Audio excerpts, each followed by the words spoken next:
Hi, my name is Ellen, and I'm the owner of Stress Less Studio and Training, and I'm also an MBSR teacher and breath coach. So today I'd like to teach you a little bit about the vagus nerve and why it's so essential that when you're recovering from long COVID or CFS, or also when you just want to be less stressed, that it's really important to engage the vagus nerve and get yourself out of fight or flight, out of feeling anxious, and into rest and digest. Not only do you feel better, you feel more calm, and you feel safer in your body, but you're also in the rest and repair stage so that your body is healing at that time. So it's really important to stay in this space as long as we can. So it's also important because this vagus nerve goes from our eyes all the way through, down our throats, down. It's like a super highway to the gut. And then it goes back from the gut back to the brain, sending signals back and forth. So it goes straight through our autonomic nervous system. And so it's involved with heart rate and the rhythm of our heart and the digestive issues. It actually helps with stomach acid and promotes gastrointestinal movement and construction. So it's really, that was contraction, not construction, contraction. So, can really regulate those areas. It also helps when you have breathing difficulties. Vagus nerve is connected to the respiratory function, and its disruption can lead to increase in stress and just a feeling of breathlessness. It also helps with blood pressure stability and speech and swallow difficulties. I didn't know in the beginning, when I was in my first year of long COVID, that I had this raspy voice. It didn't sound anything like me. And I also had a hard time swallowing. And I didn't know what it was. I went to a ENT and they couldn't figure out the problem, but I'm assuming now that it probably was the complex muscle move, of the vagus nerve that was involved in swallowing. So it got better over time. I don't have a raspy voice anymore, and so that really helps to activate that. It can help with reflux. It can help with a really important part is that it helps with inflammation and immune response. And it can help regulate this inflammatory response and immune function. And I don't know about you, but I had a terrible time with inflammation during the COVID recovery. I just felt like it was a full body. Anywhere, my wrists, my ankles, anywhere, I felt inflammation, my brain. So if, the vagus nerve is regulating that, then stimulating it is really important too. And when you think about vagal tone, you might have heard that word. It's just the intensity level of the nerve. So just think of your vagal tone as the volume level of the vagus nerve. So it's a gauge to tell you when your body's relaxation and calming is working. The system that it's involved in that. A higher tone means that it's working properly, functioning, and your ability to recover from stress. But when it's less active, when you have a lesser tone, lower tone, the chance of health issues goes way up. So you could have depression or chronic stress, anxiety, inflammatory conditions, digestive disorders, fatigue, lower pain tolerance, whole bunch of things. And your mood can be affected, and of course your heart health too. So there's just so many reasons to get this vagus nerve activated so that it can be a real big aid in recovery. So let's get down to how to do it. So I think I'll talk about 9 different ways that we can activate the vagus nerve, and a lot of them are a lot of fun and they're easy. You can do them at home, you can do them on the go, you can do them with a friend, wherever you are. So the first one is laughter. Now, there's a common saying that laughter is the best medicine, and it's true.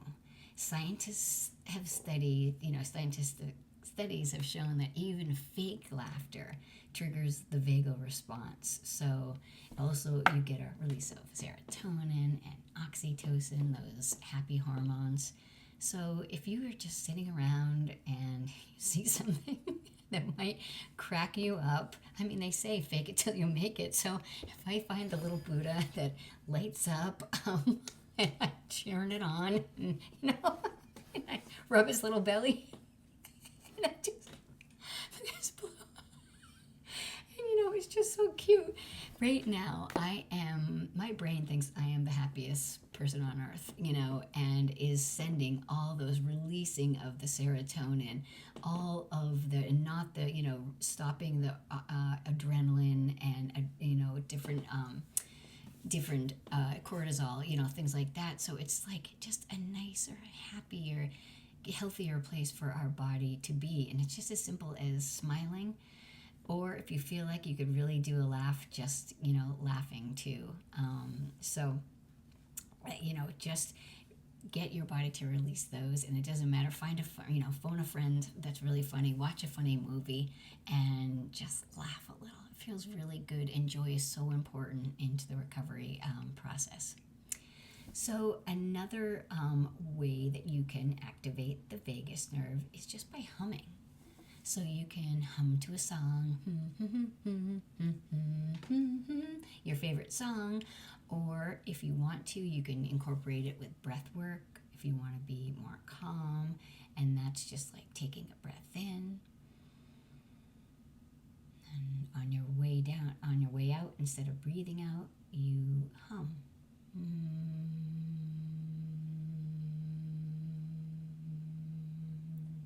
Try and make the exhale just a little longer than the inhale, or a lot longer, because that way the vibration stimulates the vagus nerve. So we'll try that again. Just a breath in through the nose and a breath out through your mouth, but humming. Play around with the tone, the pitch, and it can be really, really help when you're feeling panicky, when you're feeling like you're anxious, in fight or flight. Try humming, and it can really help to re-regulate your nervous system. Another fun way to do it is to just grab a drink of anything that you have and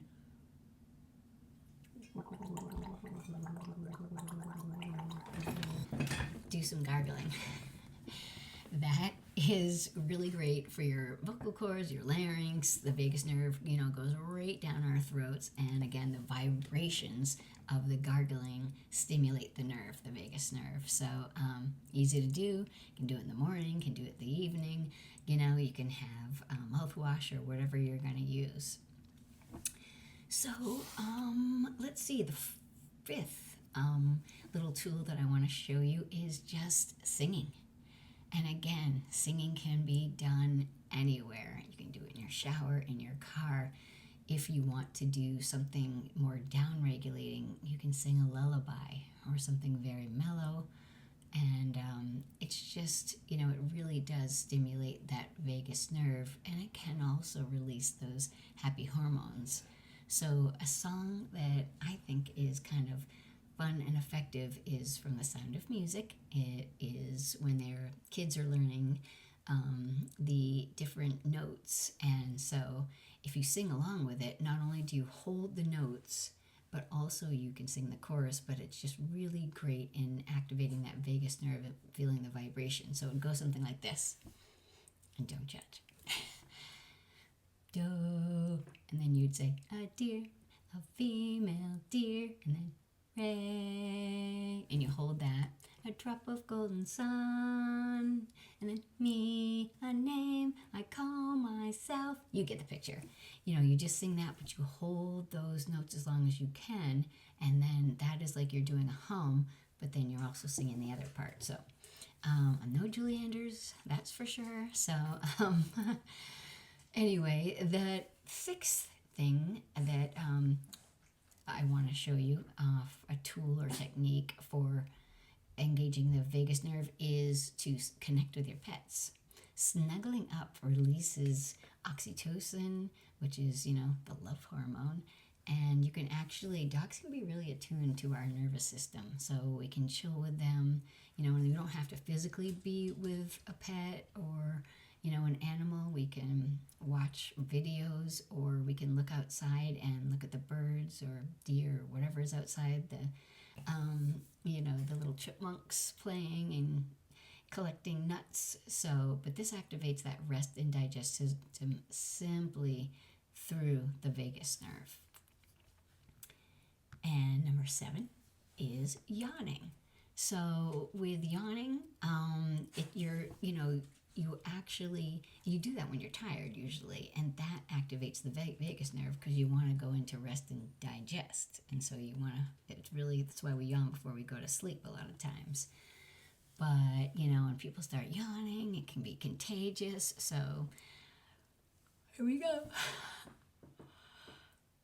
If you yawn, you can feel that it's stimulating the vagus nerve in your throat, and it can be really, really important when we want to get out of and change our state quickly to see if we can yawn. And you notice that if you're in fight or flight a lot, you can't yawn. You couldn't even if you tried. So, you may need to do some breath work or some humming first, and then you might just start yawning, and you might not be able to stop.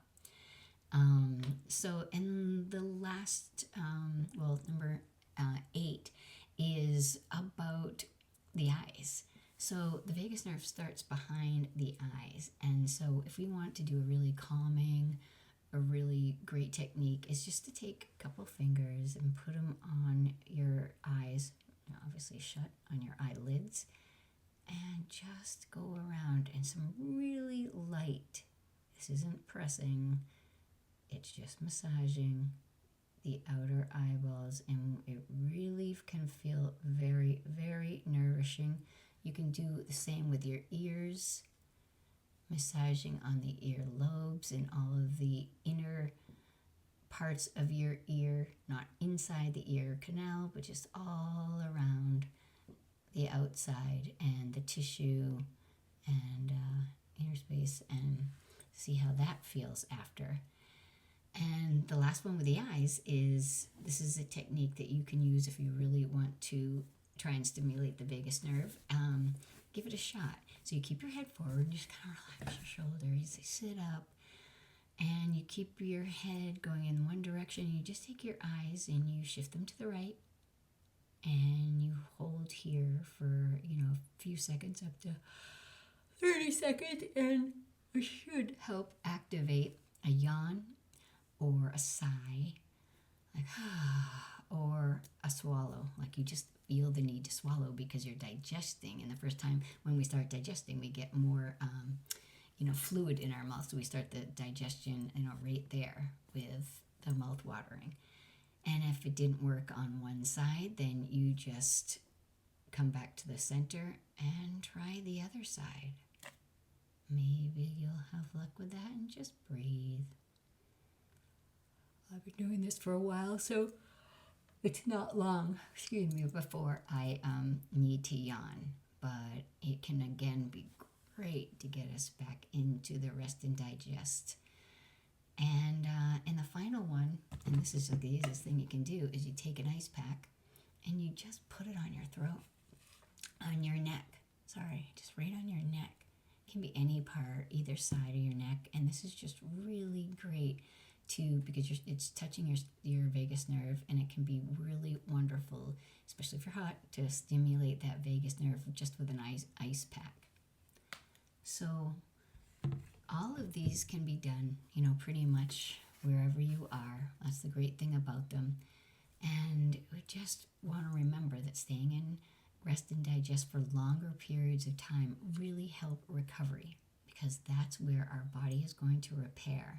It can't repair when we're in fight or flight. It can't be repair when we're in shutdown.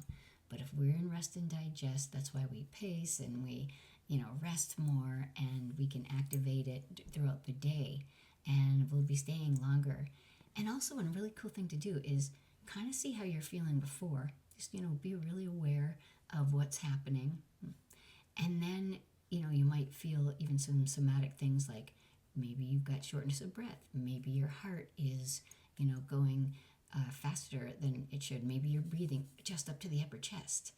And then afterwards, when you're finished with the technique, whichever one you want to try, then just see how your body feels. See how your mind feels. Do you feel clearer? Do you feel calmer?